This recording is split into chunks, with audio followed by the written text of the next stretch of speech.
Hi, I'm Tinny from Minibulldesign, and today I want to touch on my Grate oven. I got an email from a lady, or I'm not sure even it was a lady. I got an email from a customer who's having some trouble with it. So I thought I'd do a complete step-by-step, blow-by-blow of using the Grate oven. And while I'm here, somebody else asked me what the pad that I cut up and put in the back of my pack was. I got it from Walmart, and it's an Ozark Trail outdoor equipment camping pad. 5 foot 10 inch by 2 foot 2 inch. Not a lot more on it other than there's a picture on the front and it's all corrugated and about 3/8 of an inch thick. And that's in lieu of the one that's all solid and doesn't have anything on it. So that's a scoop on that. Okay, let's get to the Grate oven. Okay, I'm going to start right from scratch with this and give it to you blow by blow. This is the Grate oven. It's the base. Here's the oven. Here's the spacer. This is real important. Spacer goes in the oven, and water goes in the oven up to the top of the spacer. That's a good starting point. And then the oven goes in. Now when you look down through here in the holes, there's no water in the oven, but you can see it's just below the holes, so that gives you a reference point. Okay. Now, if you're using a squirrel cage stove, as this person was, and they had all kinds of problems, and I couldn't really figure out what the problem was after reading the email. It came to me later.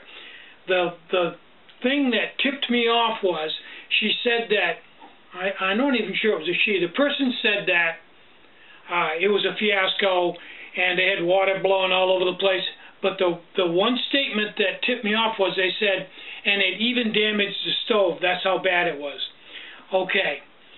They were using a squirrel cage, so I know exactly what stove they're using. There's only one thing that will damage the stove. There's nothing that could happen in this oven that would bother the stove. The only thing I know of, and correct me if I'm wrong, that will damage the stove is if you overfill it. Okay, so that's a good point for me to start on right there. So let me reset the camera here. And for you people that haven't used one of these, I'll show you how to fill the stove. So let's set the camera up. Okay, this is a stove, and this is the bottle, all hooked up to the fuel line. Now you simply start squeezing the bottle, and the fuel will start going into the stove and soaking into the wick. Now here's the key. Watch right there, and you'll see that when I get it full, see that shiny? See how that gets all wet? When you see that just starting to get wet, slow down and squeeze real slow, and you'll see that it'll get all wet. When you see it get wet like that, let off the bottle. You're full. Now when the stove is running, it gets low on fuel, and the flame starts to get yellow and die. Squeeze the bottle again and watch, and when you see it get wet like that, right there, see? Right there, when it's wet, it's all shiny. That's full. Don't do any more than that, or it'll run over the side, run down here, and that will spoil your stove. That will burn up the silicone and might even burn up your fuel line. So, and that's the only thing I know of you can do to a bongo to cause any damage to it, and that's just a simple matter of replacing the 2 silicone pieces, which isn't a lot of money. Okay, and I think that was the whole problem, was that the person didn't realize that, and they were overfilling the stove and probably doing it during daylight, couldn't see the alcohol fumes, and were way overheating the Grate oven. So let's put the camera back, and I'll run you through the rest of it. This is your Grate oven base. Put it on your squirrel cage. Don't forget to put this in. And then fill it just to the top of the disc I just put in. That's important. If you put any more water than that in, it's going to gurgle up between the pot and the oven and blah, blah, blah all over the place. Won't hurt a thing, but if you're doing it in a tent or something, it'll be a little messy. Hopefully you're doing this outside, especially the first few times you do it. Okay, now the stove has been fueled. Squeeze it till it just turns shiny. I have water in the pot. You want to make sure you do that before you light it. And I apologize to all you guys that already know this, that are professionals, but... Okay, now, while that's warming up, I'm going to take some poppy seed muffin mix here. that I just found under the bench.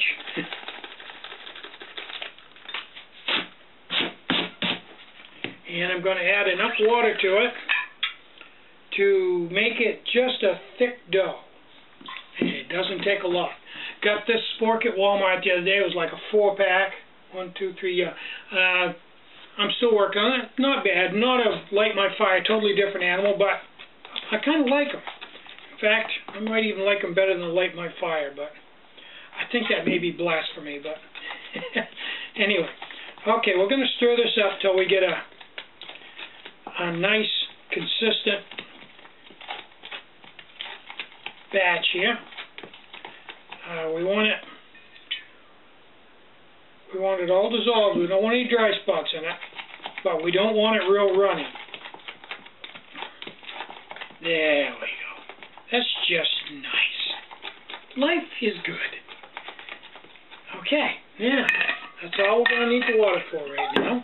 And I'm going to take this bag, which is this long, and I'm going to cut it off some ahead of time.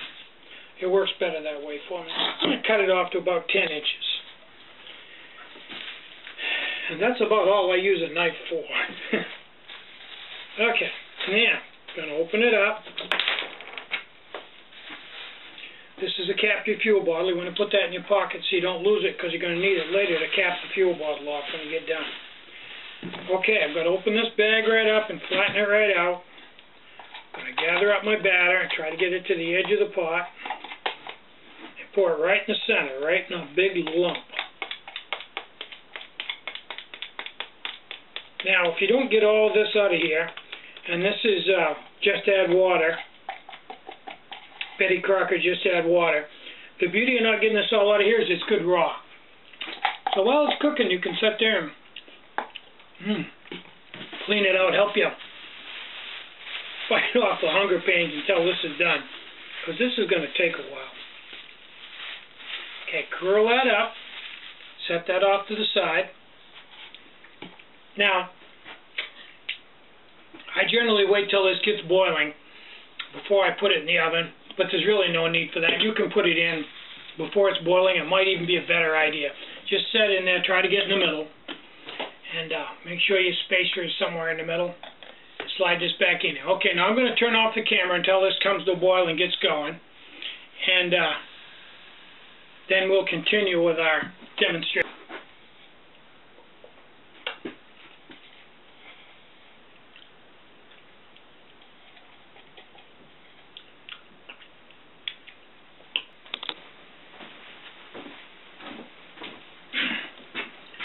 Okay, this just started to come to a boil. The steam's just starting to come up out of it, spitting a little water around the edge. So I'm going to start my timer right now. Now, if you fill this too full, there'll be some water come out between the two pots and drizzle down and run all over the place. I wouldn't recommend the first few times that you do this, that you do it in a place where water would be a problem. I do it outside or on a bench or a tabletop, somewhere where if it spills some water out, it's not a problem. Now, if when you put the spacer in and put the water in, you put it just to the top of the spacer, and when you put the oven in, you look and there's no water inside the oven chamber, you're right where you're supposed to be. If you put more than that in, it's going to spit some out, but it shouldn't be any kind of a problem, as you can see. Now, as you go, you'll see that this flame will start turning yellow, which means it's low on fuel. And when it does, just squeeze your bottle a little bit till you get that shiny thing, then let off. Don't let the alcohol run down over the side and run into the basement, because that's just a waste of alcohol and may damage your silicone tubing. Okay, here we are. I've got the stove going. It's fueled. It's completely controlled. I've got a light amount of steam coming out of the top here. Don't know whether you can see it or not. I need something dark to... And it's cooking. 23 minutes. That's it. That's all there is to it. At the end of 23 minutes, quit fueling your stove, take your baked goods out, don't burn your fingers, and you're ready to eat. And that's all there is to it, folks. It's not complicated. Now, that having been said, let me point out a couple of things that to most of us are fairly obvious. One is, you always want steam coming out of this stove, and you always want to hear a little gurgling sound. You don't want to fuel this stove up and just walk away, especially if you have an attention span of less than 4 minutes. You don't even want to do this at all, because this will require an attention span. I gotta let Zeke out. There you go, Zeke. Go, go, go, go, go. This requires an attention span of 4 minutes. If you don't have an attention span of at least 4 minutes, do not attempt this, because it won't work. Every 4 minutes, this stove is going to have to be refueled. And between refuelings, you're going to have to hang around to make sure that steam keeps coming out of this. If you fuel this up, say 2/3 of the way through it, or most of the way through it, and walk away for 4 minutes, and this quits bubbling, and you quit getting steam out of it, and you don't come back for the 4 minutes, and it runs out of water, it'll burn the pot up. So you always want to stick around. I don't recommend going anywhere when you do this. For the next 23 minutes, you're going to be right here. Number one reason, to keep that stove fueled up, to keep the boil process going, and number two, to make sure you've got water by watching for steam and hearing it gurgle. If you can't do those two things, do not attempt this, because you'll probably fail. You got to keep it fueled up every 4 minutes, and you got to make sure it's got water. If it quits steaming, blow the stove out, take the top off, and pour some water down by the edge of the bag, or take the oven out and pour some water in. But get some water into it. Don't run it if it quits steaming. You have to have steam in there, and that will mean you have water. And if you can't do that, if you don't have a 4-minute attention span, or you can't invest 23 minutes, don't attempt this, because you will fail. And that's basically all there is to cooking with a Grate oven. It's just that simple. But I suspect that if you were using it in broad daylight and didn't know how to fill the stove, that this could be a real fiasco, because you'd have alcohol flames up there and you wouldn't even know it, and it would be boiling like crazy. So I think that covers everything I can think of at the moment that you can do wrong with a Grate oven. So I'll shut the camera off, and in 23 minutes I'll turn it back on, and we'll have some poppy seed muffins. Way to go! Okay, it's been 22 minutes and 30 seconds. I think time I get done here, get done beating my gums, we'll have 23 minutes. Now, when this comes to 23 minutes, the best way to handle this, to get your food out of your pot, is to simply reach down and just a quick burst of air will blow that bongo right out. Then grab a hold of the cool wrap, and pull your oven right out. Set this off to the side.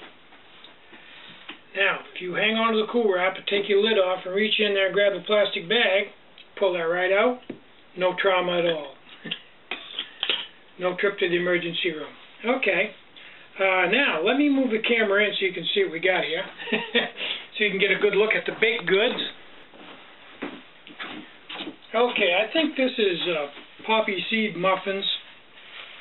It was just a partial bag of mix that I put in a Ziploc. It's been sitting down there for, I don't know, a month or so. I figured I couldn't find anything else to cook, so I figured this was a good candidate. But you can see, wow.